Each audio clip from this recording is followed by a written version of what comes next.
జై శ్రీరామ్. భారతదేశ న్యాయ వ్యవస్థకు సంబంధించిన ఒక అద్భుతమైన వ్యాఖ్యల్ని మనం ఈరోజు విన్నాం. చాలా చాలా సంతోషకరమైన వ్యాఖ్యలు. అవి ఏమిటంటే, భారతదేశం ధర్మసత్రం కాదు.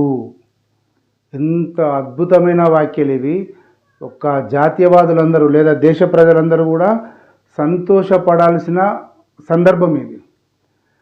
అంటే దేశం లోపలికి ఇబ్బడి ముబ్బడిగా కుప్పలు కుప్పలుగా విదేశీయులు రావడం ఇదో సత్రంలాగా అయిపోయింది. మొత్తం 140 కోట్ల మంది మనమే వాడి వస్తున్నామనంటే ఇంకెవడో వచ్చి మళ్ళీ ఇట్లా ఏరి మళ్ళీ ఇక్కడ అంత రాజకీయాలు చేయడం, ఎవరి వ్యవస్థ వాడు తయారు చేసుకోవడం అనేది జరుగుతుందన్న విషయాన్ని సుప్రీంకోర్టు ఇప్పటి వరకైనా కూడా గమనించిందనే మనం అనుకోవాలి.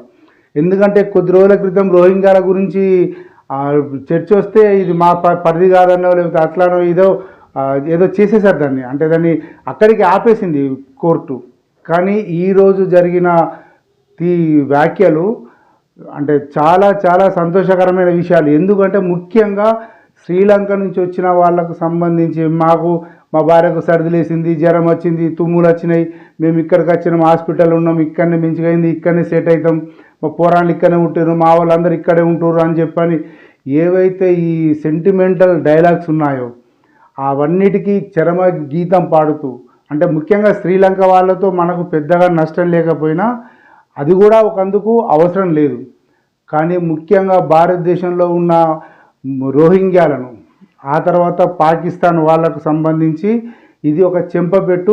ఈ నిర్ణయంతో ఈ వ్యాఖ్యల్ని బేస్ చేసుకొనైనా కూడా కేంద్ర ప్రభుత్వము విదేశీయులందరినీ ఇక్కడికి వచ్చి తిష్ట వేసిన వాళ్ళందరినీ కూడా యుద్ధ ప్రాతిపదికన ఇక్కడి నుంచి భారతదేశం నుంచి పంపిస్తేనే భారతదేశం అంతో ఇంతో ప్రశాంతంగా ఉండగలుగుతుందని మాత్రం చాలామంది చెప్తున్నారు. ఏదైనా ఈ వ్యాఖ్యలు మాత్రం హర్షించదగ్గ వ్యాఖ్యలు.